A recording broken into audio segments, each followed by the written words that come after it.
Assalamualaikum warahmatullahi ta'ala wabarakatuh.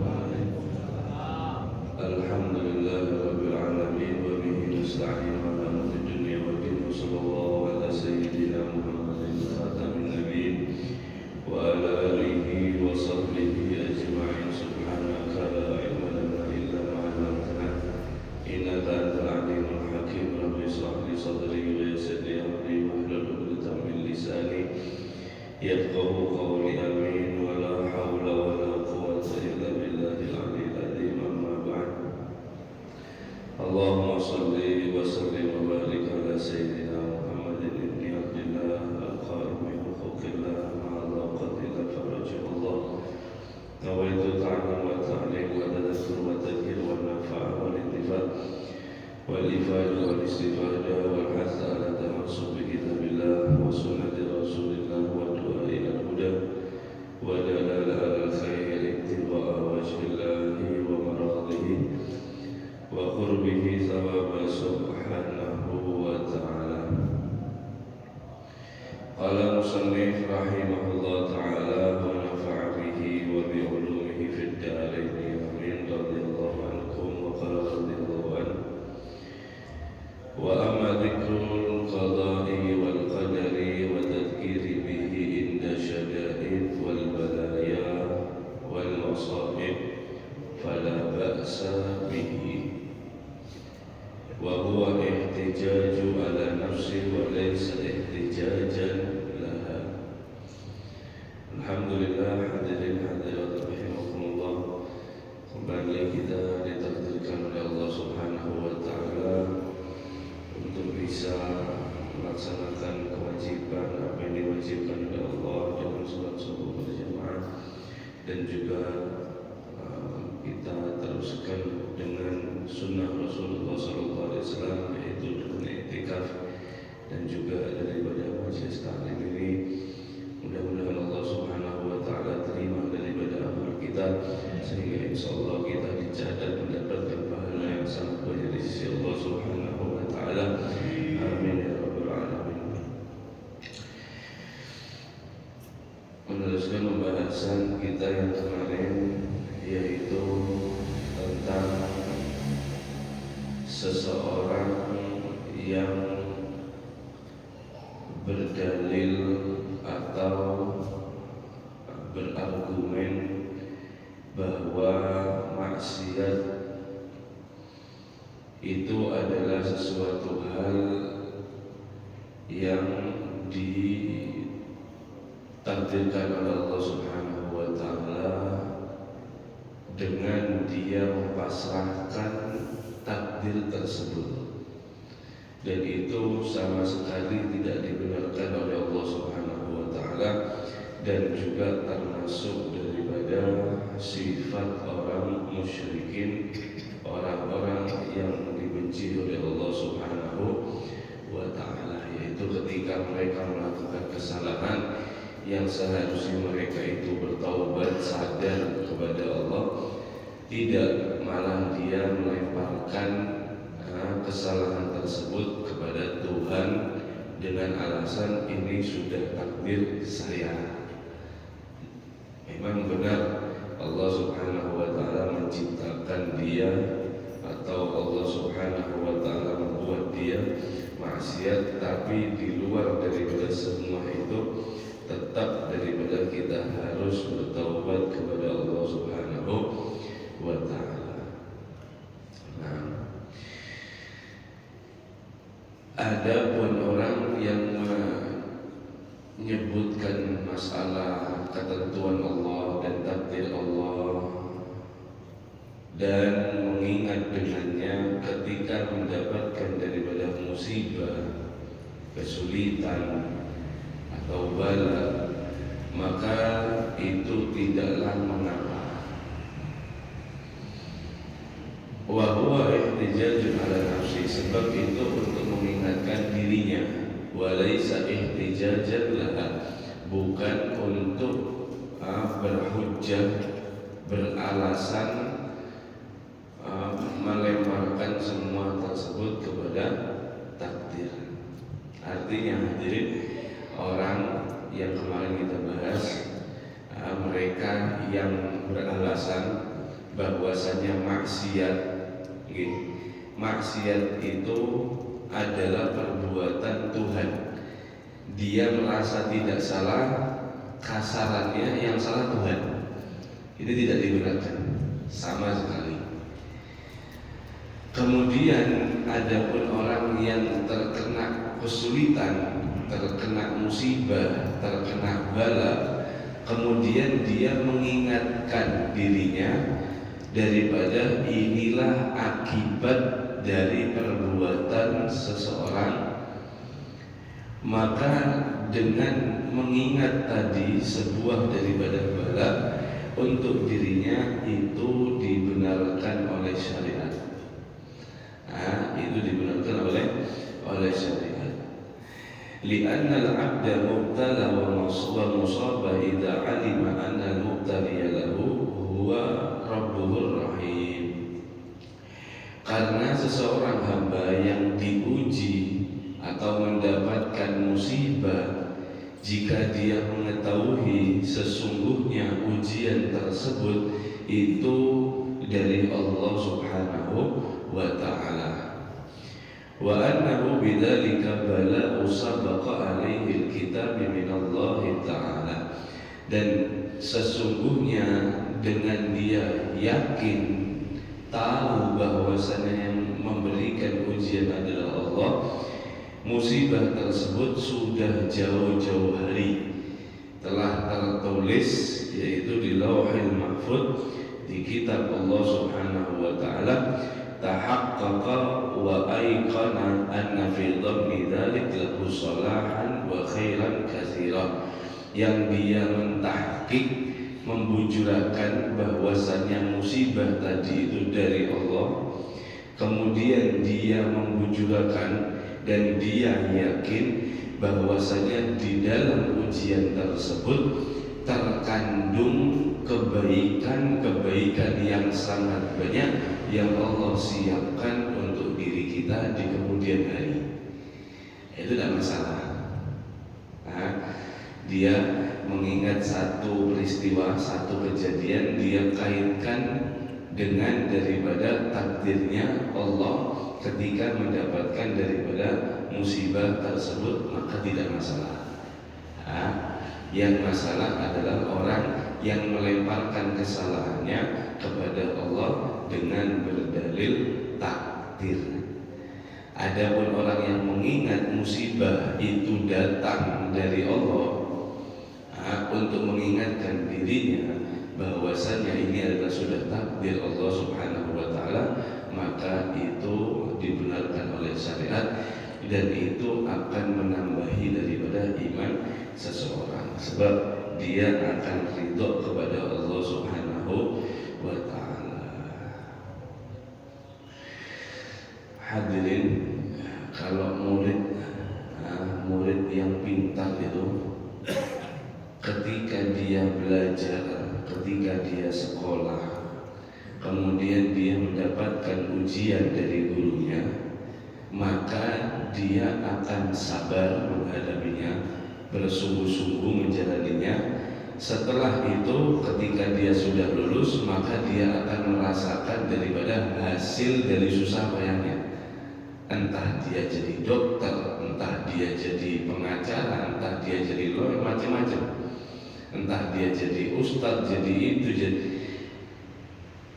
Tapi prosesnya itu harus ada ujian, yang dimana ujian tersebut memerlukan kesabaran, keteguhan, kesungguh-sungguhan. Nah, orang yang bisa, murid yang cerdas, dia menerima itu dengan biasa dan dengan gembira. Kenapa sebabnya? Sebab dia tahu ini ujian semata-mata guru saya membuat saya ujian, bukan karena dia jahat, bukan. Karena saya supaya lulus, kemudian supaya saya berhasil dengan apa-apa yang telah saya cita-citakan. Sabar. Nah, begitu juga daripada Allah Subhanahu wa ta'ala memberikan daripada ujian kepada hambanya. Ketika dia tahu ujian itu dari Allah, maka dia akan sangat yakin 100% bahwasanya di dalam ujian ini, musibah ini terkandung beberapa kebaikan yang sangat banyak yang kelak ketika dia benar-benar bisa menghadapi dengan sabar dan juga dengan keteguhan tetap istiqomah, maka dia akan mendapatkan daripada sesuatu hal yang bahkan dia tidak pernah bayangkan sebelumnya. Nah, itu hamba yang cerdas, yang memiliki daripada iman yang sangat kuat. Sebab hadirin, semua ini kita ini diuji. Namanya di dunia itu, kadang ada orang mau tenang di dunia itu jangan berharap sudah. Saya mau tenang, saya pengen santai ini, ngomong seperti itu pengen tapi keadaannya di dunia, maka orang tersebut khayal.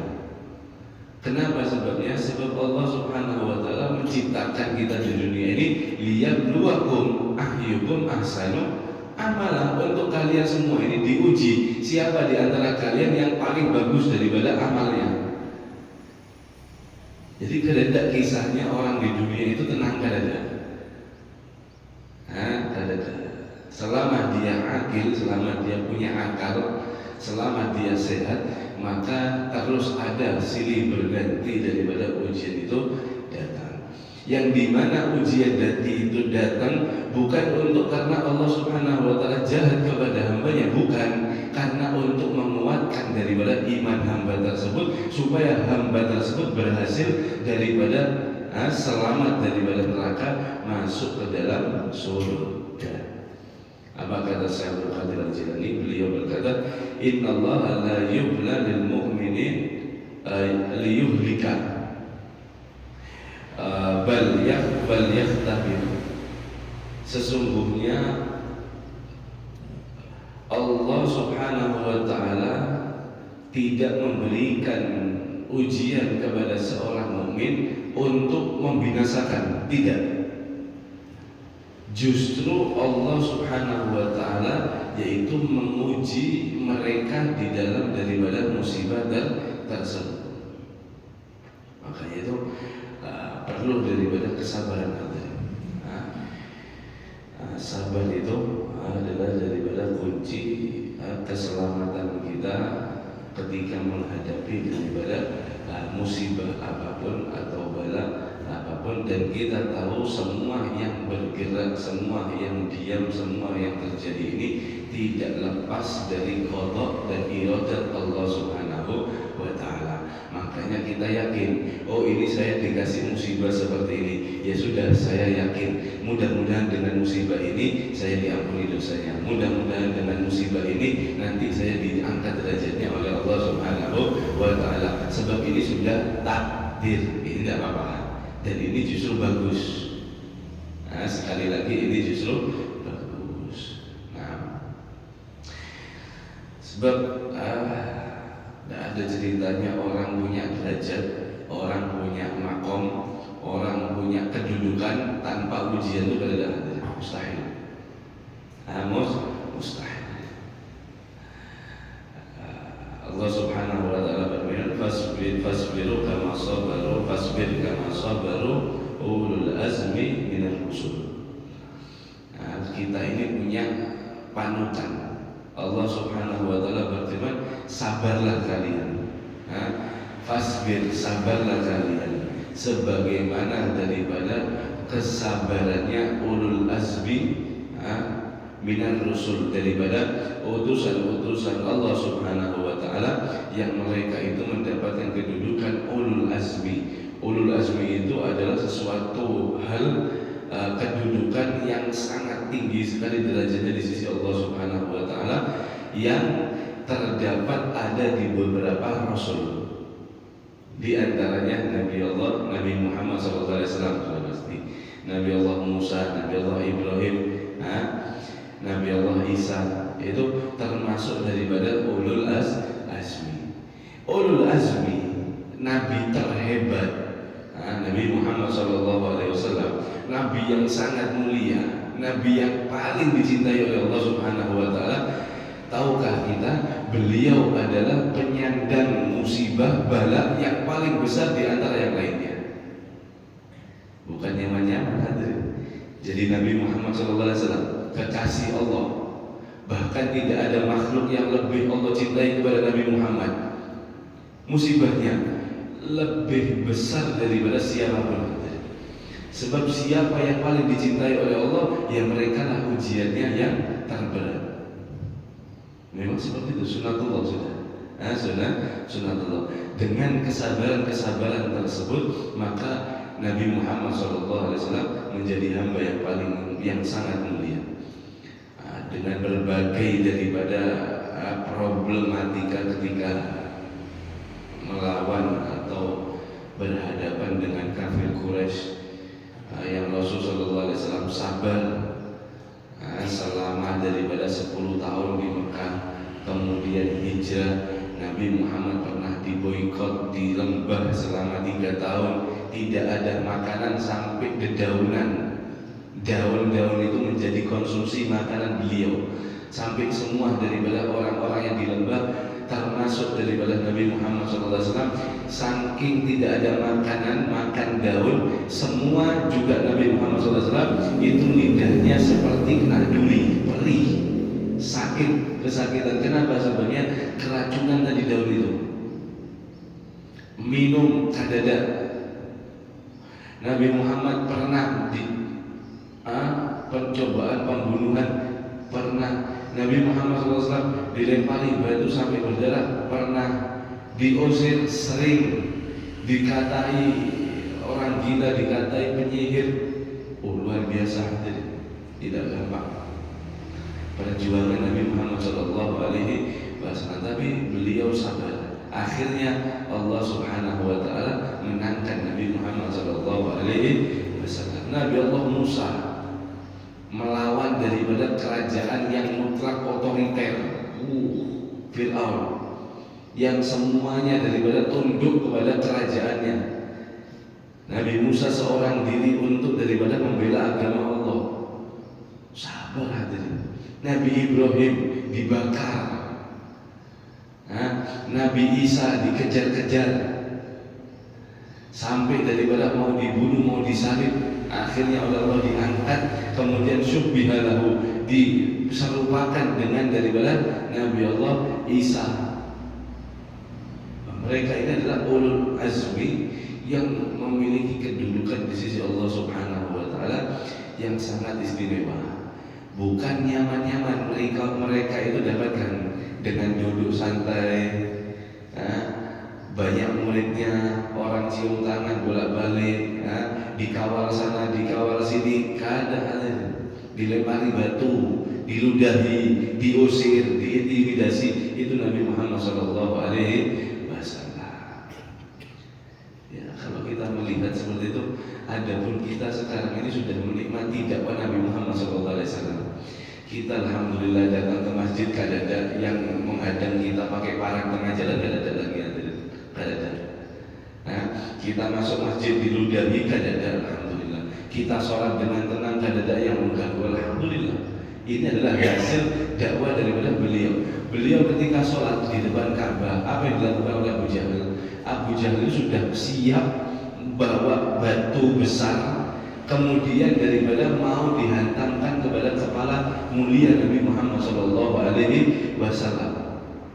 Tapi di saat itu Allah menyelamatkan. Nabi Muhammad pernah sujud di depan Ka'bah, sholat, kemudian ditumpui, dilempari daripada jeroan onta, sampai Rasulullah SAW tidak bisa berdiri, kesulitan, saking beratnya daripada jeroan tersebut yang ada di punuk atau punggung daripada beliau Sallallahu Alaihi Wasallam. Susah.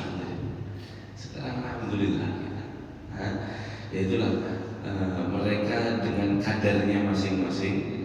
La yukallifullahu nafsan illa wus'aha.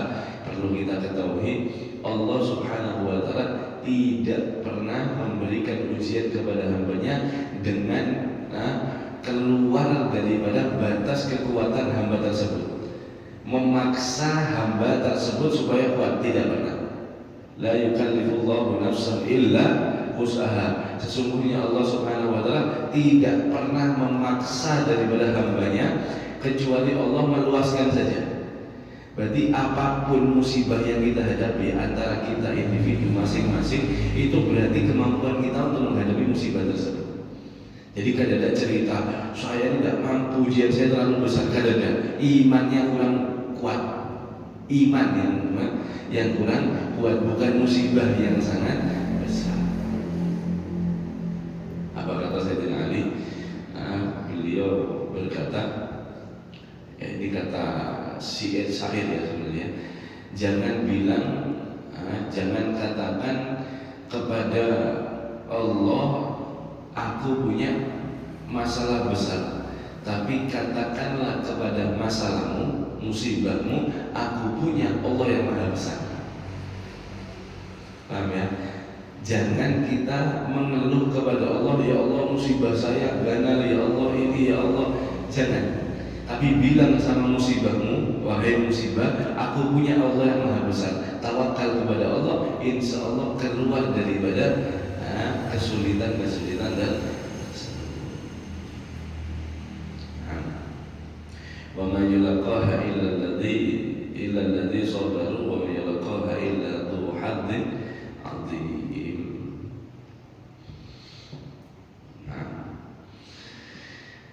Fayahmiluhu ilmu bidzalika 'ala ridha wa taslim hakimil alim. Maka hendaklah kita mengambil daripada sesuatu yang kita pahami, bahwasanya kita mengetahui dengan diberikan daripada musibah tersebut dari Allah, kita hendaknya ridha dan juga taslim, mengakui di hadapan Allah Subhanahu wa taala yang maha menghakimi, yang maha mengetahui. Jadi mudah hadirin, segala sesuatu ketika kita tahu, kita kenal bahwasanya Allah yang maha pengasih lagi maha penyayang memberikan kita musibah, maka akan menjadi mudah. Kenapa sebabnya? Itu tadi, sebabnya Allah memberikan kita musibah bukan untuk mencelakakan kita, bukan, tapi Allah untuk supaya daripada menguji bagaimana keimanan kita, bagaimana daripada kekuatan daripada diri kita. Ketika kita ngerti, kenal bahwasanya ini semua terjadi karena Allah, maka kita akan tenang. Meskipun seberat apapun kita tahu Allah yang memberikan ini, kita akan santai. Kita tidak akan mengeluh dan seterusnya. Sebab ada satu wali ya, binian tapi wali, ada di dalam riwayat kitab itu. Beliau ini mungkin lagi jalan seperti itu di luar, kemudian beliau ini jatuh, waliyah, solehah. Beliau ini jatuh sampai karena jatuh itu jari telunjuknya atau jari tengahnya itu salah satu itu patah, benar-benar patah. Jadi jatuh seperti itu, kalau tahu bagaimana sampai patah ini jadinya, ya patah.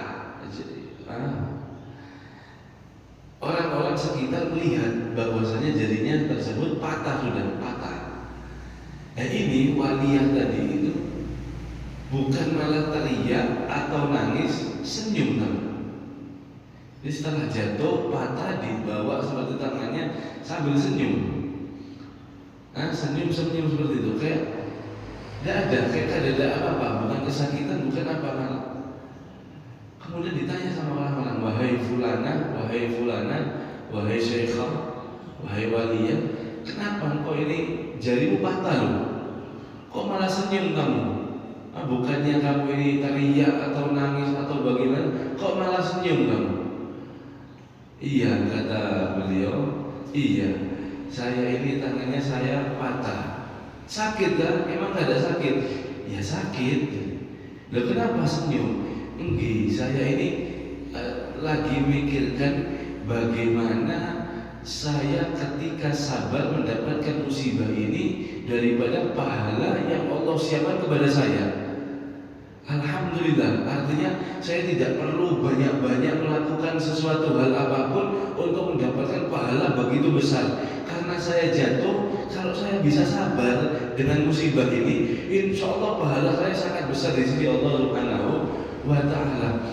Saya tidak fokus sama sakitnya, saya fokus sama nanti bagaimana Allah membalas daripada pahala yang akan diberikan kepada saya. Maka orang-orang di sekitar itu takjub, mereka itu fa'ajabah, mereka itu takjub dengan jawaban tersebut. Kenapa sebabnya? Sebab dia tahu yang memberikan ini adalah Allah Subhanahu wa Ta'ala, dan dia mau senyum, mau menangis, mau teriak, hasilnya sama, ya tangannya patah. Sudah takdir, mau apa? Mau menyalahkan batu. Ini siapa yang taruh batu di sini nih sampai saya jatuh? Ini. Sudah jatuh, sudah. Mau apa? Kalaupun ada batu ya sampean pinggirkan, sampean hindari, sampean buang itu batu supaya tidak terjadi kepada orang lain. Sudah, mau apa? Mau tidak terima, mau apa? Sama siapa? Mau menyalahkan takdir sama siapa? Apapun hasilnya takdir, ya tetap itu sudah.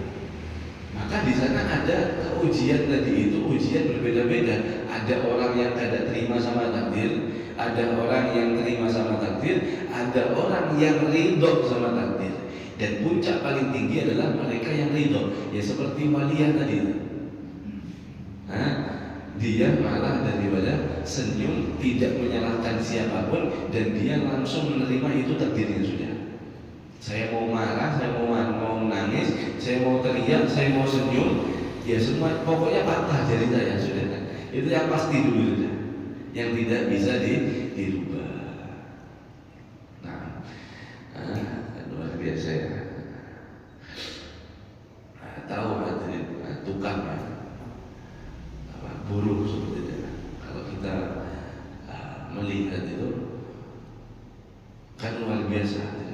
Angkat beban seperti itu dari pagi sampai sore, sampai beban itu diangkat, ditaruh, ngambil lagi beban, diangkat, ditaruh, seperti itu terus.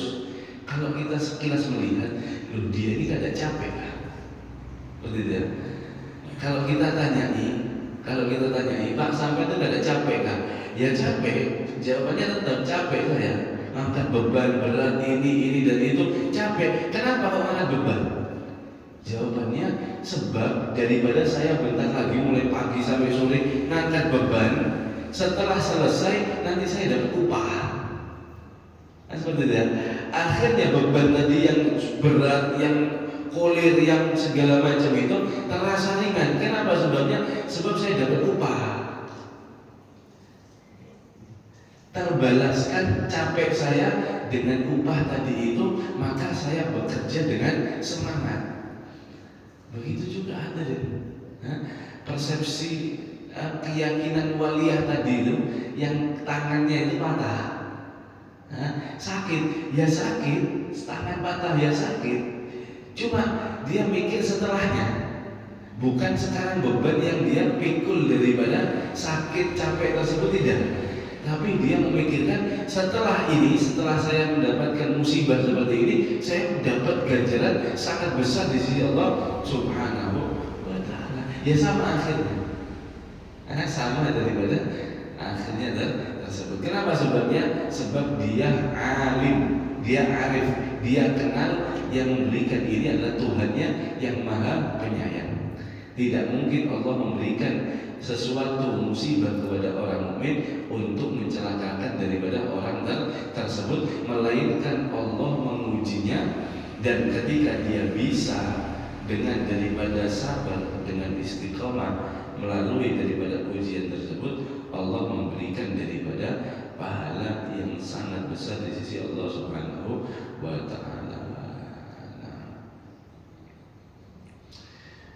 Ngomongnya mudah adanya, cuma itu tadi perlu latihan adanya. Belum tentu yang ngomong ini juga sabar juga kadang-kadang. Tapi ya namanya kita belajar, namanya kita belajar taklim, kita sama-sama mendapatkan nasihat dari Imamullah. Jadi seperti ini hal keadaan daripada mereka dalam mendidik kita, yaitu umat ini, untuk kita ini tidak merasa tidak terima akan takdir, justru kita ini legowo seperti itu, menerima, mengalir dengan apapun yang telah Allah Subhanahu wa taala berikan kepada kita.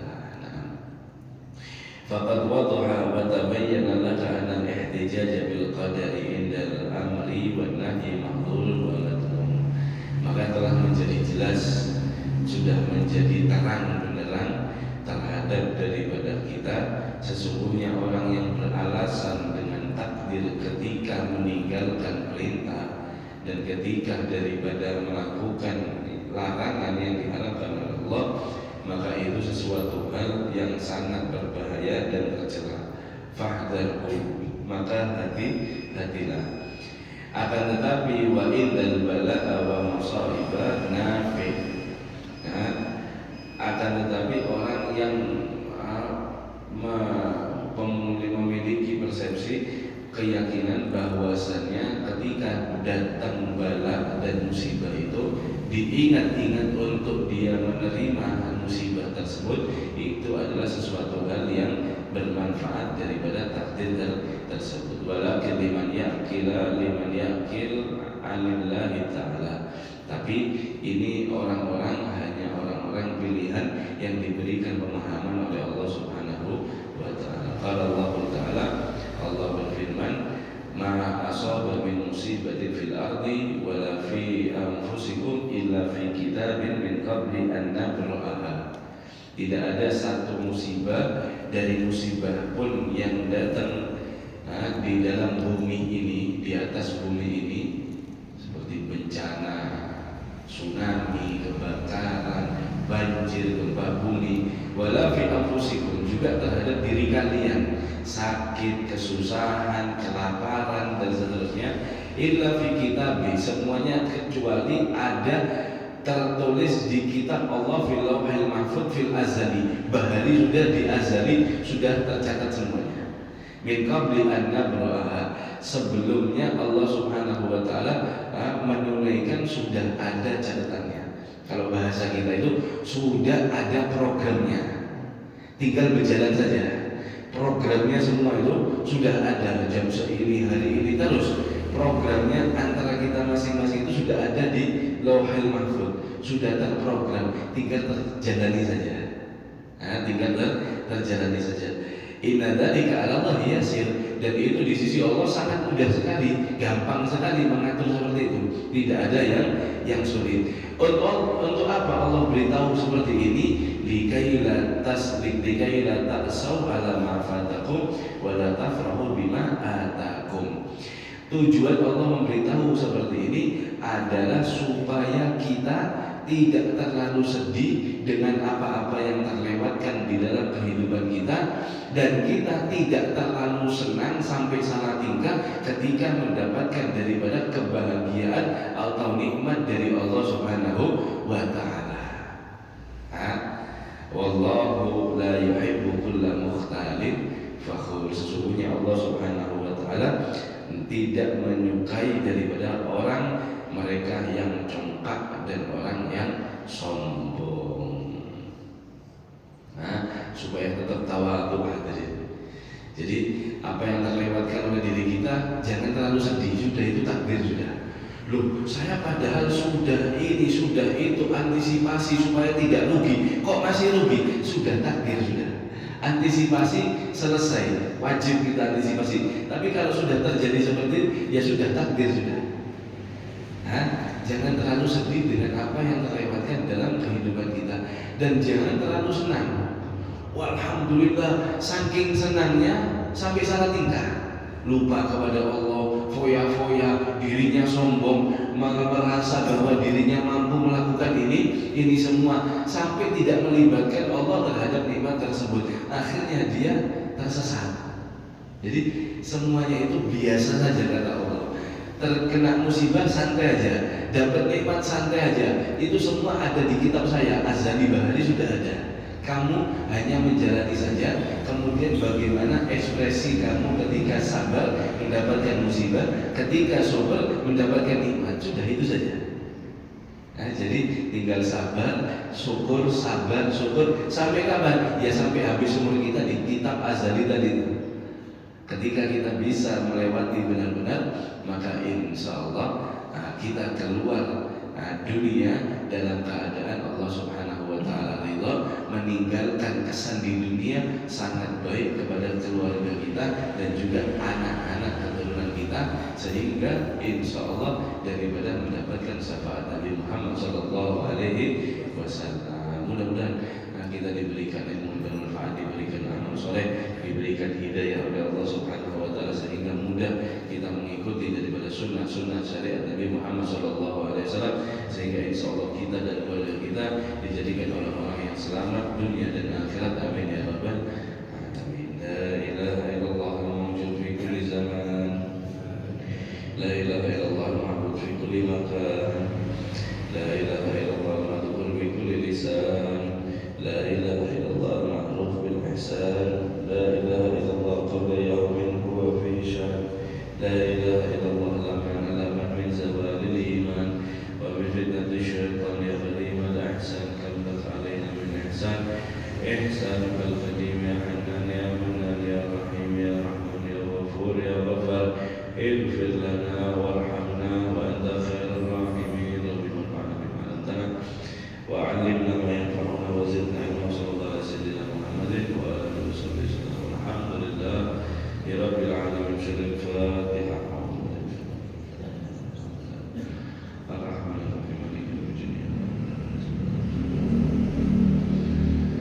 Taqabbalallahu minkum. Amin.